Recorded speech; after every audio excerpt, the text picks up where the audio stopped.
Well, hello there, and thank you for tuning in to this edition of my EV Revolution show. Welcome. Hope everything's going okay and you're having a good day. Today I'm another car review, of course, all electric in this case. Really happy and excited to have been driving around and have my hands for a few days a 2025 Cadillac Escalade IQ. This is a dual motor all-wheel drive. This is the Sport 2 trim option. There's a few different trim options. It's quite the beast, quite the machine, I should say. First, I want to thank GM Canada, as always, the OEM, for allowing me the use of this press vehicle for several days, driving around the Metro Toronto area and countryside in this lovely machine. So sit back, relax, going to tell you my thoughts about it. It's definitely something that GM has cooked up, in this case the Cadillac division, to electrify an all-important icon already.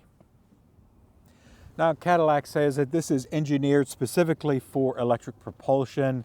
This new Escalade IQ, it is of course based on the Ultium platform, or I think as GM wants us to call it now, their EV battery platform. I think they want to just kind of be a bit more generic, but it's still based on that Ultium cell technology.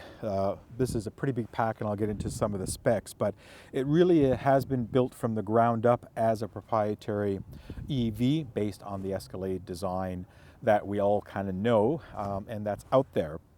Now, this vehicle, before I get into some of the specs, just kind of a quick overall, this is a massive vehicle. It's a big vehicle. As you can see, I'm standing here beside it. I'm about 5'6", 5'7", and this thing dwarfs me big time. That's the first thing when people say is when they see this is, man, that's a big truck. And they're absolutely right. It is a big truck. So it's definitely something that people need to get used to in looking at this vehicle. Now, you know, the Escalade has been a definitive product and is a definitive product for Cadillac in their people mover. You know, typically we see a lot of these in fleet applications for like limos, airport shuttle services, that kind of stuff. In LA, these are a dime a dozen, right, all over the place, moving people and actors and actresses and all that kind of stuff around. You see a lot of these in movies as well, like government use vehicles. It's pretty cool that when you actually start looking for them, how many you see. So this is something that's been around for a while, and it's a big car. You know, it's kind of known, you know, associated with a little bit of that town car kind of look. But this is really a big vehicle that has a wheelbase that's 15 inches longer than the regular Escalade because of that battery platform. So it is big, and it's also wider too, and a little bit lower. Now, it does have air suspension, which allows you to go up and down, but you know, the point of this opening statements here is that it's a big vehicle built for comfort, built for moving passengers and stuff around. Now, from some of the power and specs, let me get that out of the way. This is a dual motor setup, as I said at the beginning, pushing out 680 horsepower or 615 pound-feet of torque. Now, there is a mode in this called Velocity Max, which is like a boost mode, which will boost that power output to 750 horsepower and 785 pound-feet of torque. It's a lot of power and torque. Now, remember, this thing weighs 9,200 pounds, so you need a lot of power to move it around. Now, with that, the 0 to 60 is just under 5 seconds. That's pretty quick moving something that's almost 5 tons around in a 0 to 60 time. It's quite amazing when you think about it. The power of electrified platforms today and what they put out, it's more than enough power that you need to get this going around in everyday traffic, getting up to highway speeds and so forth. So you don't even need the boost mode, I can tell you that, folks. Now, it is built, as I mentioned off the top, on that Ultium platform, or that EV battery technology platform. And it's a 205 kilowatt hour battery pack. So that's the big battery pack. I believe it's the same type of battery pack that's in the Silverado that I reviewed a couple of months ago, so you could check out that video. And the reason is that adds a lot of the weight, but also it provides a lot of range. And the estimated range that that Cadillac says is about 460 miles or 740 kilometers. And that's one thing I found outstanding about the Silverado, was that the range was there. You know, when you get something that's easily over 600 kilometers in just kind of everyday driving, it changes the game as far as the use case and drivability in that vehicle. And this does the same for this type of 3-row large SUV vehicle in the Escalade, that with that range, it really allows you to do a lot of different things, to go to a lot of different places and successfully carry people and stuff good distances. And to support those driving ranges, you have fast charging. And the fast charging on this, AC is up to 19.2 kilowatts, and DC fast charging, same as the Silverado, up to 350 kilowatts.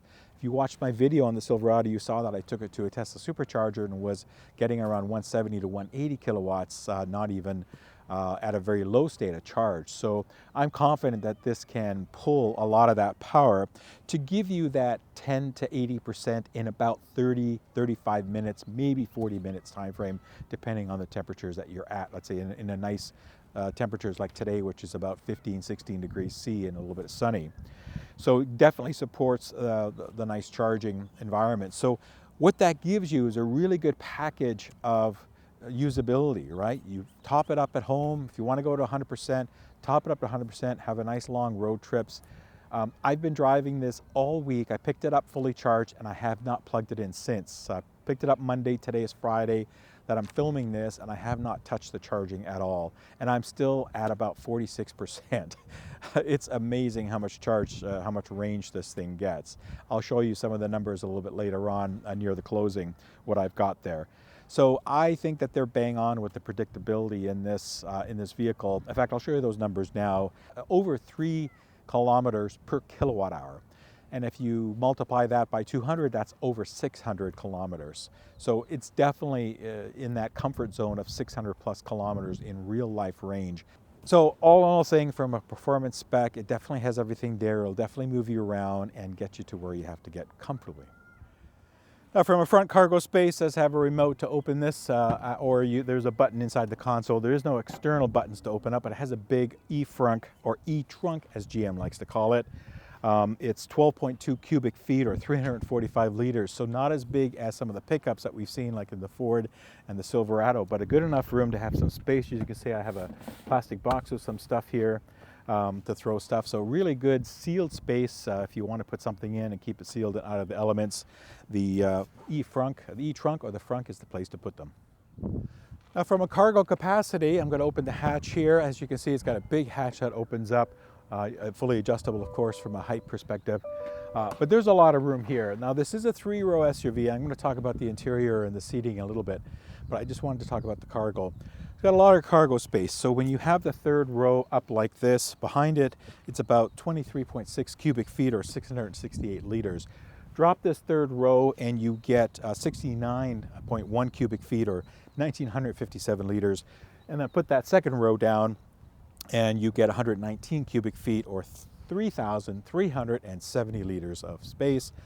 So there's lots of cargo space. Now, these seats do fold down electronically. They're a 60-40 split or 70-30 by the looks of it, and they do fold down electronically. There is a little bit of storage space under here, but not really enough. It just basically fits your charging cable and a couple of small things, but nothing really much more than what I can shove this clipboard into there. So most of the space is all up tight. Up high, as you can see, it's got a high lift over. This is a high vehicle. It does have air suspension, so it does lower and raise a bit. It's on its standard setting now.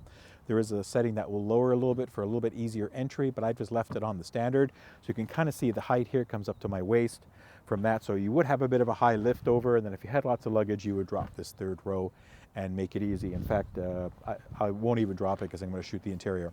But anyway, lots of cargo space, a big tall hatch here, so if it is raining, you have a bit of coverage, a little bit as you're loading and unloading, but that's what they're designed for, right? With some tie-down straps, hooks here that you could tie stuff down. That's what they're made for, is loading and moving stuff. Now for rear passenger seating, there is a lot. This has power door option. I think it's standard across the trim lines, but this one has it. And as you can see, there's easy to get up. There are grab bars here that you can climb up and get in. Loads of room here. This particular unit has the executive seating, and to be honest, if you're looking to haul more than 4 people in this vehicle, if you're going to use the third row, then I would suggest you don't get the executive seating. And I'll tell you why, because when you put these seats all the way forward, it's a very, very small area to try to get into the back seat. I, folks, am a little chubby, but I physically can't fit in to climb into there. Because of the center console that the executive seating provides you, there's no center walkway to get to the back. The only ways is through the two sides, and I've tried both of the sides and I just can't squeeze through because the space, when you push the seat all the way forward and it tilts forward, it's only a little bit of space to climb through with the seatbelt there as well. It's a very awkward setup. So if you're looking to get to carry passengers, it's okay for kids. You could certainly set it up for kids to get in and out. You'll have to help them, they'll get in and out. But I'd be concerned, like in the case of an emergency or something, you had to evacuate this pretty quickly. It's challenging with these executive seating. So my advice would be, if this is something you want and you're going to be carrying more than 4 people, then I would probably pass on this option and not get the center console, even though it has a lot of niceties in that. I would pass on that so that you have the middle access like you do, because this doesn't come with a 3-row middle bench. It's just it's captain's chairs all around. So you would get that middle walkway to be able to get to the back seat easily to get in and out of there. That would be my suggestion, because then you could take better use of that space. Now, even though that back seat has a little bit limited on leg room, the height room for me would be okay, but the leg room, by what I've seen on some other videos and looked at this, would be a little tight. I'd have to move this seat up probably another inch or so, and I'd be pretty close to here to get a decent amount of leg room back there. So you have to kind of go and see these vehicles for yourselves, folks, and check out the ergonomics. You know, we can say a lot on video reviews and try to talk to you and show you, but really you need to go and check these things out if it's something you're considering moving around more than 4 people. Right, from an interior perspective, I mean, this is a Cadillac, right? Everything's going to have nice finishes, nice use of materials, good accent technologies, and just really nice features all around. You know, I mentioned the power doors that this vehicle comes with, so they open and close on their own. You can do it through the touchpad or just physically pop the door and it'll keep going. As you can see, it's got a large pillar-to-pillar curved 55-inch total in size diagonal LED display, and that's really the highlight of the dash system, is that display that has 3 different areas, one for the passenger, front passenger. Here I'm showing the middle console area with some of the storage and convenience settings. It has that kind of dial turn knob as well to access menu controls. Lots of stuff in here. I can't get into a lot of detail because it's just really too much, but I would encourage you to check it out and check the options list, because this thing has a HUD, this thing has all kinds of multi-way power seats and so forth. Moving back to the rear, as I mentioned already, the 2 seats are very nice for the passengers in this executive seating configuration. You get dedicated console and displays for the seats. The seats have massage functions, heating. I believe they're cooled seats as well in this. You have trays that pop out from the center, like an airline tray will come out, so you could have a laptop kind of working on your lap as you're driving. There's power outlets, there's charging outlets as well, and Qi charging, as you can see, for your phones. Those are the trays that pop out that you could see. Took me just a couple of seconds as I was filming here with one hand trying to figure out how to open this thing, so bear with me here. It does finally open, but you know, these are all the conveniences for the 2 middle row passengers in this executive seating. Again, that console takes up the gap, and it's a big long console that has lots of elements to it. So there's that tray. So it's a beautiful place with some under storage as well. It's a beautiful place to be if you're 2 passengers in the middle row. Again, as I mentioned about getting to that 3rd row is tight. You have that nice big glass that lets in lots of light, but it's frosted enough to keep the sunlight and the heat out. Really, really nice. And finally, in the interior, just a quick look at those back seats at 3rd row. You know, the seats are comfortable enough, but as you can see, the leg space is limited. The height there, the head space is pretty good, and there's some vents and lights there, but again, it would be in a pinch or for kids. All right, so from just a quick driving experience perspective, I mean, what can I say about this vehicle? It's big, lots of room, it's very comfortable, it's quiet, it's all electric, no emissions. I love it. You know, this has been such an easy vehicle. I thought I'd be a little intimidated at first when I picked this up, but you know, after just a few minutes of driving it around the city, understanding how it turns, how it maneuvers, that rear wheel steering that really brings the turns in nice and tight, I find that my confidence is pretty high in being able to manipulate and move this vehicle around even suburban streets like I'm here today.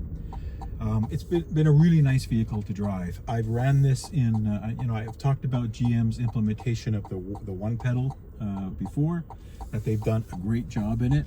and this is no exception. This has either, you can turn it off so you can coast, you could have it on normal, which is what I have, so it softens it a bit, or you can have it on higher, and it will give you a little bit more aggressive one pedal driving, but it will slow you down and stop you in the one pedal modes and hold you there. So there is no auto hold, anything like that. I think you can maybe turn auto hold off somewhere, but I haven't figured that out.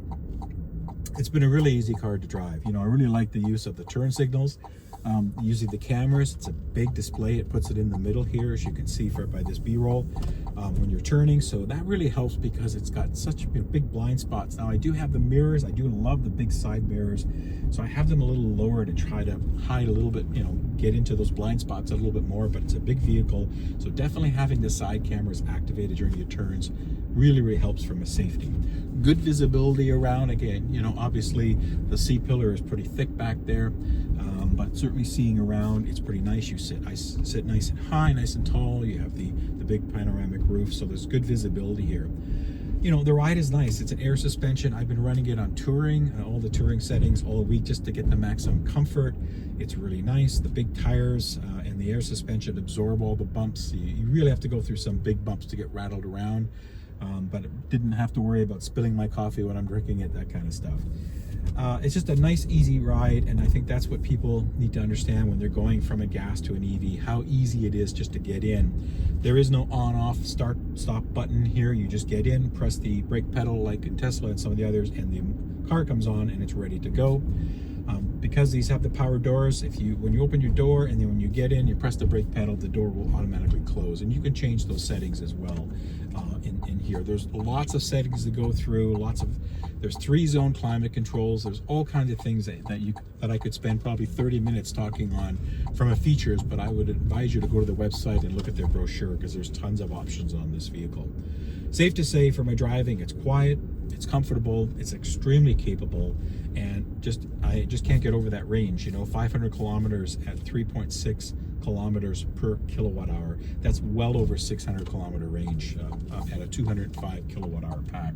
Let's say 200 because not all of it's usable. Phenomenal range. You go all week, not even think about it. So again, Cadillac and GM and what they're doing with their electrified platforms, it took them a while, folks. It took them a few years to get up to speed, but they're finally delivering really high quality products, good products, and really great all-electric vehicles that are easy to operate and very nice to drive. All right, so just give you my driving impressions here of the Escalade IQ. I'm blocking the sensor here for Super Cruise with the phone, so it won't activate. But I do have cruise control on, and lane keeping assist, and it works really well. The GM Super Cruise technology is good. Right now, again, I do have to actually I do have lane keeping off, so I do have to steer, but the adaptive cruise is working. And if I move the phone to another side angle, let me just see here. It'll connect back on. There we go. We get the green. If you could just kind of see it on the steering wheel, that means Super Cruise is activated and now autonomously steering, so I don't have to touch the wheel or the brake pedal or the accelerator, and it will steer, and it does a pretty good job. It's mapped in. One thing I did notice, it's mapped into a lot more roads now, not just the major highways, but some of the regional roads. I went for a drive yesterday to another city northwest of the Toronto area and out of the country, and it actually followed the roads quite well. In most cases, the Super Cruise was actually letting me activate it, so that's good. I mean, this is a very comfortable vehicle, as I've explained. Certainly very nice for driving at highway speeds, doing 115 or so kilometers, and it doesn't even feel like it in this car because it's big and heavy, but it goes really well. It's got lots of power for this vehicle. It's a nice ride. It's a very pleasant environment to be in for long trips. It is a big vehicle. You need to be aware of that, but it actually drives very nicely. It steers really easily with that rear steering. And all in all, just a really nice, pleasant experience here. Driving big side mirrors, so lots of visibility in those mirrors. Good enough visibility in the rear as well, even with the third row up. So yeah, it's just an overall good driving experience, and the ADAS controls work really well. Now, before I get to some closing remarks and pricing, I did want to add that this is a nimble vehicle, even though despite its size and heft, as far as turning, because of the rear steering, offering up to about a 7.2 degree turning angle. That means it shortens the turning circle quite a lot. I was able to actually do a U-turn on a fairly narrower street that I didn't think something like this could U-turn on, and it did it quite easily. So you'd be surprised on how this thing turns and maneuvers quite easily, even though it is a big hefty vehicle, you know, that has a 6.9, almost a 7-inch ground clearance with 136 inches plus of wheelbase. So it's a big vehicle, to give you some perspective. But I wanted to mention the tight turning circle, that it's really good from that perspective. All right, so how much is all this luxury going to cost you? Well, here in Canada, folks, it's not going to be cheap, and in the US, it's not going to be cheap either. This particular version, as I mentioned, is the Sport 2, which based at $177,498. I believe there is a lesser price trim, but you have to go on the website and check this out. Now, with options like the executive row seating, which has a whole bunch of stuff, that's the major part of the option in the entertainment system for the rear as well. It options this out at a $195,404. Then you add your freight PDI and all that stuff, you're at just over $198,600 and change. So it's definitely not for the light of heart. It's definitely not for the light of wallet or light of bank account. But if this is a vehicle that you like, big luxury vehicles, you want an awesome, comfortable ride, you want a lap of luxury, you want all the amenities, massaging seats, heated cooling seats, the 3-row in a pinch. Again, I wouldn't get the executive seating. If you need the 3rd row, I would opt out of that, and that'll save you almost 10 grand there just for that. Then this is the vehicle for you. Oodles of storage space for luggage and carting stuff around. Just a nice, big, solid, comfortable ride, and very quiet in that aspect. I've taken it on the highway in windy conditions, super quiet, very nice sound system, all the stuff that you would think that would come with Cadillac and the brand, it's there. GM's done a great job with their battery management software, their battery pack technology. It's a really sound technology now, as I keep saying on these video reviews of the GM products. They've done a good job, and as they continue to roll out, I suspect they'll continue on and improving those technologies even more. So if you're interested in this vehicle and you want that price point, definitely it's a thumbs up for me. Again, the range is just awesome. Not having even think about charging for a long time is the big plus in this machine, to move people and stuff around in this hefty, comfortable vehicle and not worrying about charging is awesome. Well, that's it for this review of the 2025 Cadillac Escalade IQ. This is the all-wheel drive dual motor edition and the Sport IQ trim or Sport trim.